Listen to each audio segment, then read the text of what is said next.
Hello leaders and future leaders, this is Retired Sergeant First Class Bites. In this video, I will provide you with a comprehensive overview of the Army National Guard. We will examine its core mission, the various pay and benefits available to service members, and other important details you need to know. By the time you finish watching this video, you will have a thorough understanding of the Army National Guard's role and responsibilities and valuable insights that will help you determine if this military branch aligns with your personal goals and aspirations. I highly encourage you to watch this video in its entirety. You're contemplating a significant commitment, and it's essential that you fully understand what it entails. The Army National Guard is a vital part of the U.S. Armed Forces, consisting of over 430,000 civilian soldiers who can respond to both domestic emergencies and international conflicts. Throughout its nearly 400-year history, the National Guard has evolved from a loosely organized group of colonial militias into a well-trained and equipped force that frequently operates alongside active duty military personnel. Mission: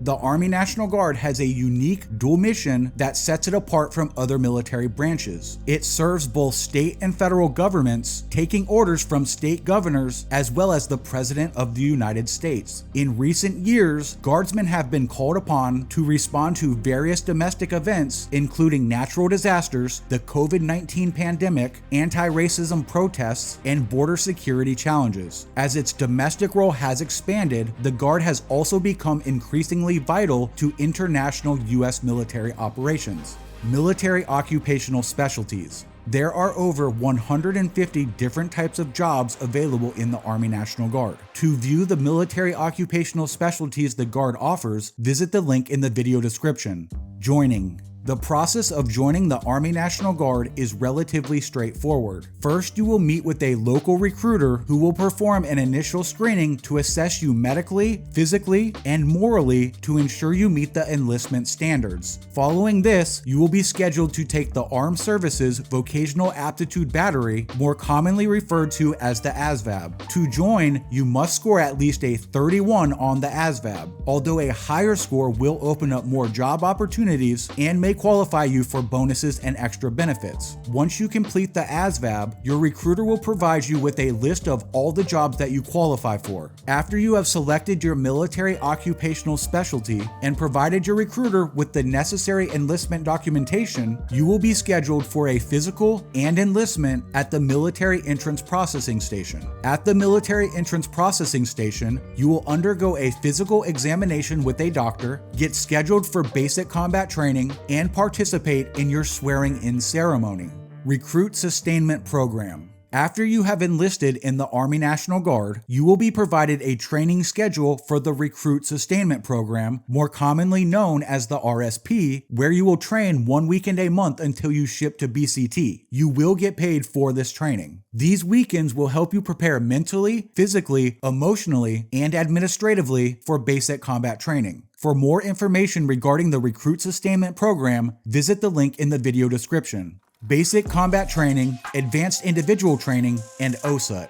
At MEPS, you will receive your ship date for basic combat training or one-station unit training. Your RSP NCO will provide guidance on what to bring with you to BCT or OSUT, share your flight information, and ensure that you have transportation to the airport for your departure. Initial active duty training includes recruits from the regular Army, Army Reserve, and Army National Guard, with all components training together. After completing BCT, you will proceed to advanced individual training, where you will receive training for your specific military occupational specialty. If you are in OSUT, both basic training and advanced training are combined, allowing you to remain at the same duty station from the beginning of your initial active duty training until completion.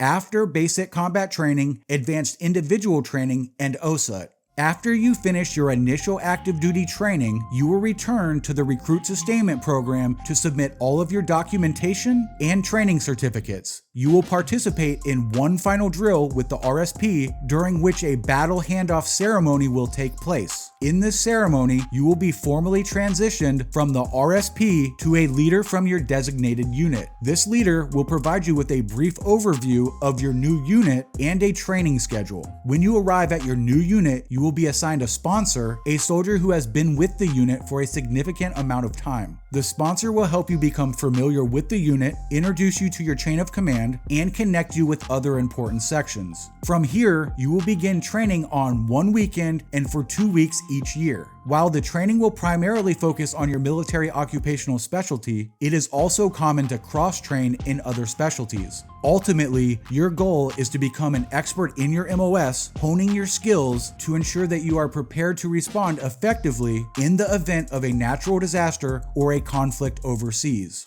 Obligation. Unlike the regular Army, the Army National Guard typically requires a part-time commitment from most soldiers. There are some full-time positions available, referred to as active Guard Reserve. An average schedule for a National Guard soldier consists of one training weekend per month, known as drill, and an annual 2-week training period, referred to as annual training. Depending on your military occupational specialty, your drill weekends and annual training may be slightly longer.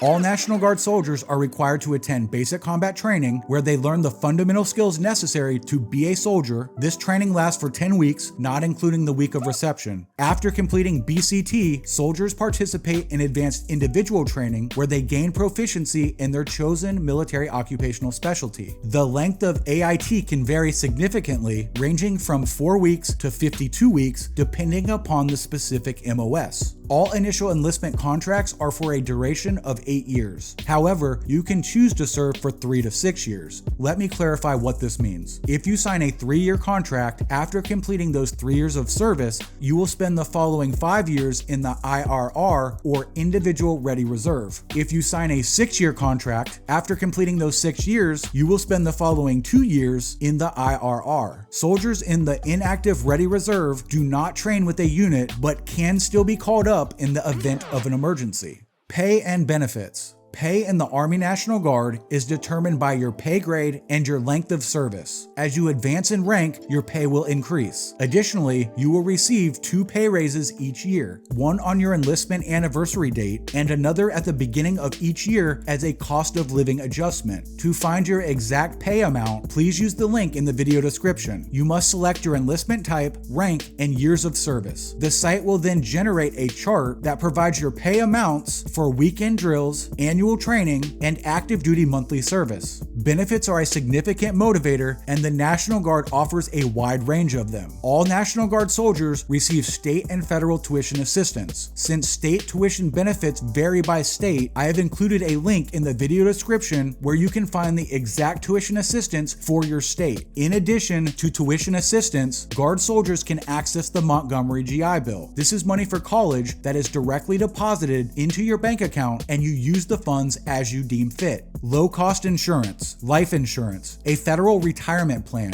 space age travel, the VA home loan, and more. Depending upon your military occupational specialty, your ASVAB score, and the length of your contract, you may also qualify for an enlistment bonus, which currently ranges from $7,500 to $20,000. Additionally, you could receive the Montgomery GI Bill Kicker. A private E1 using the Montgomery GI Bill and the GI Bill Kicker can earn over $1,000 per month while attending college, which is funded by the National Guard. If you do the math, this means that an E1 with 1 year of service effectively earns almost $70 per hour. All the training you receive is paid training, and the skills you acquire while serving can be very beneficial after you leave the military if applied correctly. Additionally, you will be eligible for Veterans Preference. For more information about National Guard benefits, please visit the link in the video description. If you are in the National Guard and have helpful information to share with those considering this path, please contribute for the good of the group. If you have any questions about the Army National Guard or the military in general, feel free to leave a comment and I will ensure you receive a response. Please like the video and subscribe so you won't miss any future content. This is Sergeant First Class Bites. I'm out.